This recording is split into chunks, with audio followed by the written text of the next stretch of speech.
Ito po ang laban ni Super Grandmaster Jordan Van Forest versus former world champion Magnus Carlsen sa Tepes Sigman Chess Tournament.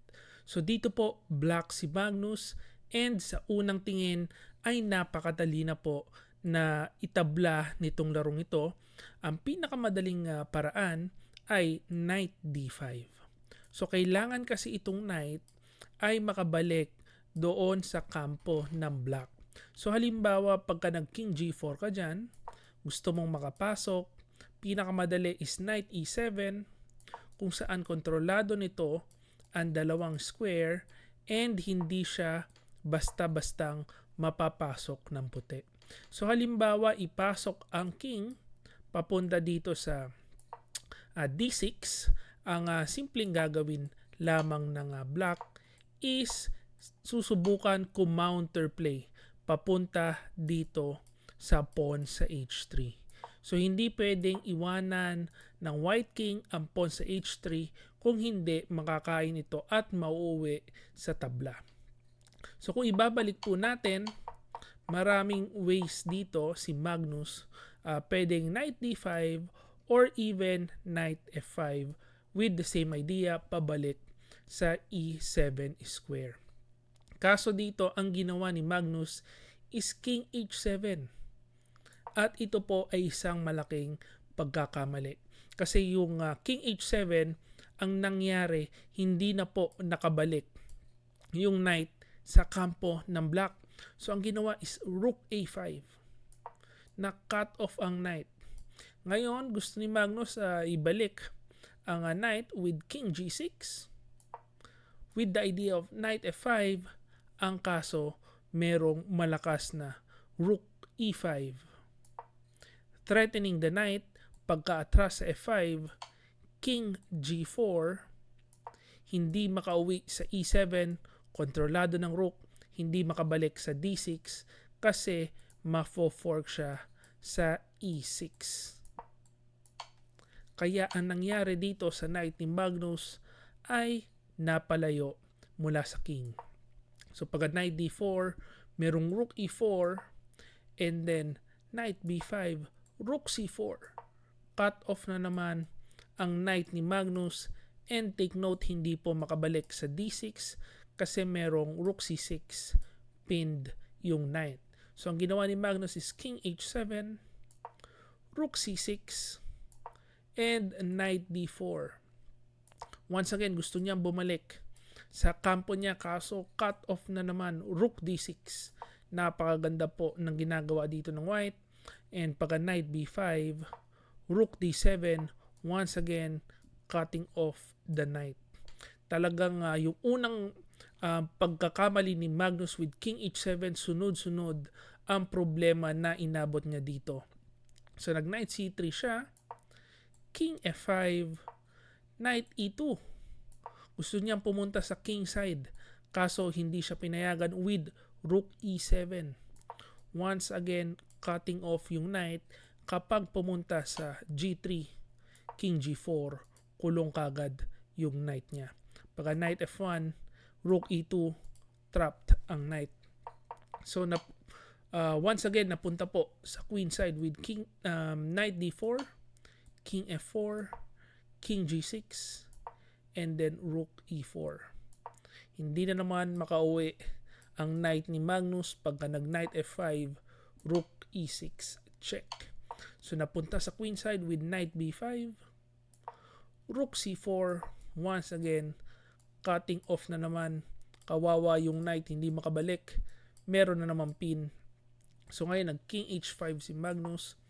Take note, hindi po ito fork kasi merong g5 check. Kaya ng king e5 muna si Jordan Van Forest. Cut off ang knight, hindi na makabalik sa king side. So ngayon nag g5 si Magnus, king e6, knight a3, rook d4, inaantabayanan lang yung tatalunan ng knight and then ika-cut off na naman. So pagka nag knight c2, ang cut off po is rook e4, hindi na naman makalabas, and ang idea is hahabulin na siya ng king.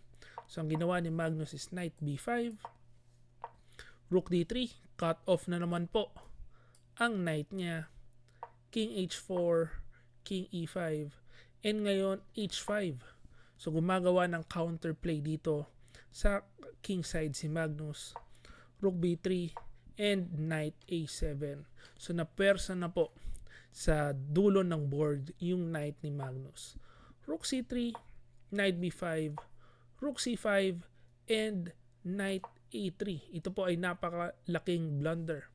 Kasi kailangan, sabi po ng engine, ipakulong itong knight sa a7.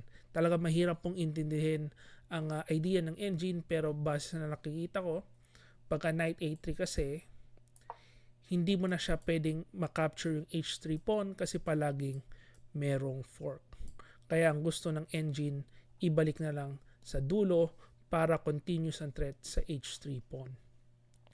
Pero ng knight a3 si Magnus, king f5, ayan na, hindi na makapture itong h3 pawn.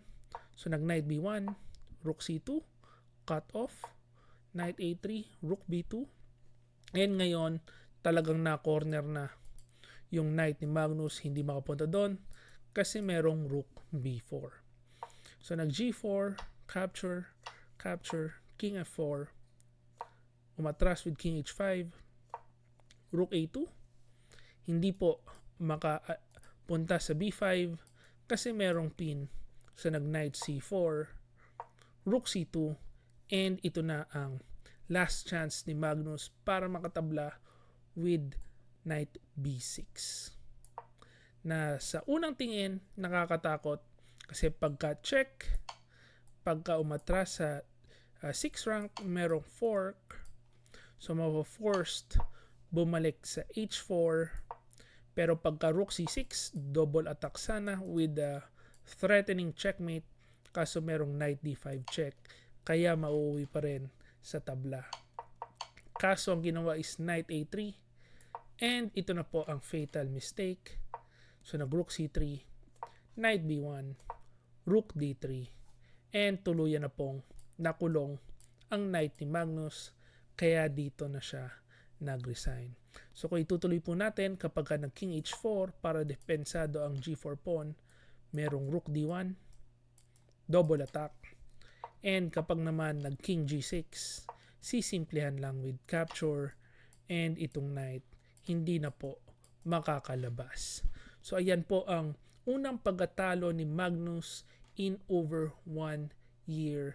And napapansin ko dito, parang signs of aging na po ito ni Magnus Carlsen kasi napakadali na pong itabla nung una, kaso hindi niya binalik yung knight. Na-blunder siya, and ganyan po talaga kapag medyo nagkakaedad na blunder na nung mga simpleng tabla. So yan po ang ating video for today. Hopefully na-enjoy nyo po yan, and see you again next video.